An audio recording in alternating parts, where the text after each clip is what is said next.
everybody. Welcome to session 6. We're going to talk about communicating in conflict. I thought about renaming it like weapons of warfare or something like that, but it's a little bit softer than that probably. So when you're walking in a relationship with someone, there will be conflict. It's just a fact. We can't, sometimes we get into a relationship and think, oh, it's going to be this dream world where no one has an issue with anything and we'll just walk along and be fine. But that's not really the way that our relationships generally work. So there's going to be conflict, but the great news about that conflict is it can lead to a stronger, healthier relationship if we go through that conflict in the right way. So we need to remember our core values and guidelines for healthy communication in order for that conflict to create strength. So a couple of those, our first goal should be to understand. If both people are communicating in that way, it's going to be awesome. But our first goal should be to understand. Why is the person having the issue that they're having? Where are they coming from? And then we have to be a strong person to say that my thoughts and my feelings are important. But we have to also most definitely say that the other person's thoughts and feelings are important as well. Another one of those core values is that we always need to communicate in love and not out of fear. That goes back to the reaction versus responding. We need to respond in love instead of reacting in fear. So when we talk, listen, set boundaries, and speak another person's love language, we're exercising that connection. It's like lifting weights. We're building a greater, stronger connection when we walk that out in love. I like Ecclesiastes 4, 9 through 12. Let's read that real quick. 2 are better than 1, because they have a good return for their labor. If either of them fall down, one can help the other one up. Also, if 2 lie down together, they can keep warm. But how can one keep warm alone? Though one may be overpowered, 2 can defend themselves. A cord of 3 strands is not easily broken. What a great picture. You've got a cord of 3 strands. You've got God at the center of your relationship, and then the 2 involved in that relationship. And so as we communicate with one another, it begins that weaving process.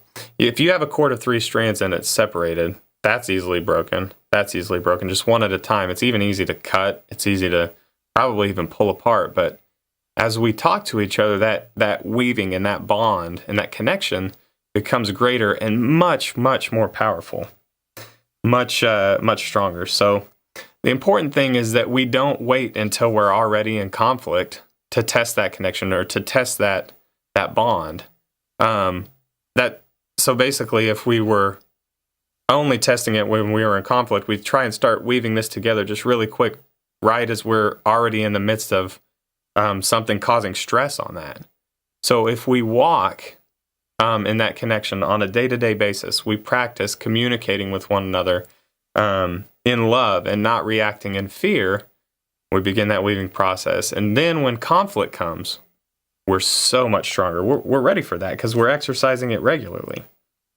So even Jesus said brave things and spoke in truth, and it tested his connection with the people around him. A lot of people did not agree with what he was saying, and they ran. There's a lot of different responses a person could have to that situation.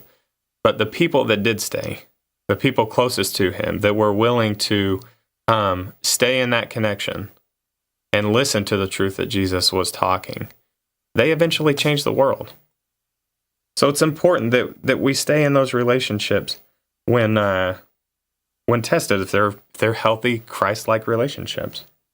So we need to be at a place where we can say, you and I, we're completely different, but that's okay. You get to be you, and I get to be me. That's a really healthy place. So after years and years, like I was saying, of responding in that way, not going in trying to change a person, not trying to make them who you think they should be, but controlling yourself, like we learned. That's the only thing that we can do on a good day is control ourselves. We go in and we say, you know what? You get to be you. This is how what you're doing affects me. I get to be me, and you get to tell me. This is how what you're doing affects me. We can set up healthy boundaries and all of that that is that's going to build that bond. So let's talk about when conflict gets ugly. It goes back to the fear reaction versus responding in love. So let's talk about those real quick one more time. We got flight, fight, or freeze. So flight is the person that runs away from the conflict. Oftentimes they are telling lies they may not even know because they've got this weird kind of skewed sense of reality. And they're saying, so-and-so did this, so-and-so did that. And they, in front of you, pretend that everything's okay. That's the person that flies. The person that fights, they're coming right into battle. They're going to be aggressive. They're going to come at you. A lot of times just very harsh, direct, really aggressive communication. Then the person that freezes is the person that turns off their love or refuses to engage. And in thinking about it, just at a surface level, I kind of thought, well, the person that freezes is kind of, that's not that big a deal. They just kind of turn off their emotions and kind of get in a shell. And maybe that's because I have that tendency. But that can cause a great deal of damage when you're not willing to engage with the other person, when you're not willing to understand where that person's coming from, or even express where you're coming from. So it's important not to have those reactions and fear. But if we can make the decision to have respectful communication, that's going to diffuse all of those fear-related reactions. So we've got to remind ourselves, or remind the other person, that we truly care. A big part of that is letting them know that you care to know what it is they are having a problem with. You care to identify a problem. It's really easy to get into a situation with somebody where you're, instead of listening, telling them what their solution should be. But that's not truly caring about where they're at and what they're dealing with and truly understanding the problem. That's telling them how they need to fix themselves. So let's avoid that. In any communication, you're going to have someone who's speaking and someone who's listening. So we can't have two people talking.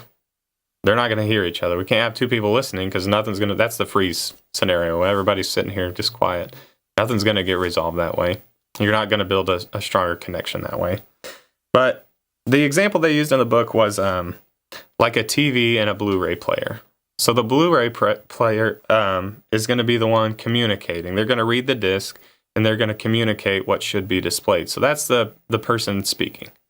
The TV is then going to be the listener, and they're going to display or regurgitate to the other person, this is what I hear you saying. This is what I understand the problem to be. Is that true?